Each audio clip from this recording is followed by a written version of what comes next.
Today we catch up with Coach Rodenberg in Week 10 of the season. Coach, I don't know about you. It was a long season, but it sure went fast, I thought. Yeah, a little crazy, but definitely, just to see Game 10, yeah, definitely a fast season. Talk about crazy. Your game last week against Deer Park, crazy. 38-37 right here at Tomahawk Stadium. When I broke the film down for you, it was what a crazy game, huh? Yeah, I was super excited to see the offense unleash a little bit, the running game, the passing game. A lot of fun.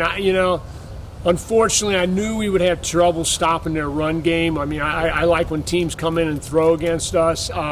So we had to do some things that probably weren't orthodox to what I normally do, and it bit us in the tail a little bit. But it was really good to see the offense unleash. Let's talk about that for a little bit, because the veer, very few people run the veer anymore. There's probably less than 5 schools in Cincinnati that run the veer. It's got to be hard to get ready for it because you don't have a veer quarterback that can run your scout team, and if you don't follow your assignments, man, it can really get you. It's really hard, and that's why I used to always scrimmage Cole Rain, because I knew I was going to see him in the playoffs, and I needed to get it on film at once in the preseason because they ran it so well, and I thought Deer Park ran it pretty well. That it's assignment football. Miss one assignment, and you're done. Yep. Their Deer Park's quarterback, I don't know his name, but he executes it well, and I think he's got a nice future ahead of him. The quarterback, the tailback, and the fullback, they had the perfect recipe, quarterback, dive, and tailback. So if you got all three going, you're going to have problems because you can't focus on one. Besides your offense clicking and putting up 37 points, I know the defense gave up 38, but I know overall you were very pleased with your defense throughout the year. I am. I think that they've gotten better, and I look forward to going into the offseason with these guys because I think that, I had a similar situation at Roncalli where my first year we were a little rough. My second year we were pretty dominant. I think it just takes time to really plan in what you want to get accomplished, and I thought our guys were really starting to show some of what they can do. I don't think I've ever asked you this question in 10 or 12 years. I know you've coached on both sides of the ball. Do you have a preference, offense or defense, that you prefer to coach? Right now as a head coach, I feel like defense is something I like. I feel like because of the planning, I do most of my work on the weekends with defense. In the offense, you do a lot of work during the weekdays. And as a head coach, I'd rather have those weekdays off to answer some of the other questions. So I like them both, but defense just fits into what I do right now. Sounds great. Week 10 at Reading. Before we talk about that, positive signs for your team going into next year. All positives, 21 of 22 returning seniors, undefeated 8th grade team, which I don't know if they'll necessarily help the varsity, but practice-wise, it's going to give us a quality practice. Sure.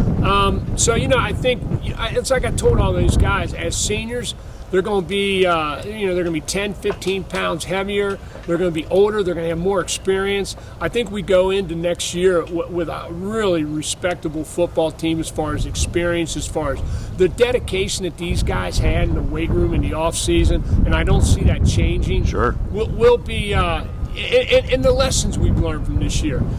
I have not spun anything negative because it's not been negative. It's been a learning process, and I think we'll take that into next year, and it's just going to add to what I think we can get accomplished. Would you say this has been one of the, not wins and losses, but the overall season, one of the more positive football seasons that you've been around in years? Yeah, because I like the way the kids approached it. I told the kids that, I've been doing this for 35 years, and I said, this is the most adversity I've ever encountered in a season. And I said, for you guys to be able to weather that storm and to stay positive and to practice, come out and focus and practice hard, I said that's a great sign for next year, because we've undergone a lot of adversity, and these guys have just they come back week to week and they're ready to go. That's great, Coach. Well, Week 10, you traveled to Memorial Stadium down in the 1-5 to face the Reading Blue Devils, who are 7-2. I know a coach on your staff is very familiar with the Blue Devils. What are you seeing on Huddle, and what is Coach sharing with you? Again, a senior-dominated team, a team that's got a lot of experience from playing time last year, so they're not making mistakes. They're doing some good things. And, I always believe that your senior class is that class that really, they had that desire to win because they know it's their last year. So they're playing with a lot of confidence. They had success last year. They do things well. Do they remind you of Madera a little bit? A little bit, although, I'll tell you what, I mean, nothing against anybody in our league, but I think Madera is kind of special this year. I mean, just the way they played, but Reading's right there. It was a 13-10 game. Sure. So it's going to be a tough game, and I like what we're doing offensively and defensively. I know they do run the ball, but they throw it a little bit more than Deer Park, so I feel comfortable going into the game with a good base defense and see what we can do. Sounds great. Well, as always, Coach, thank you for doing this each week.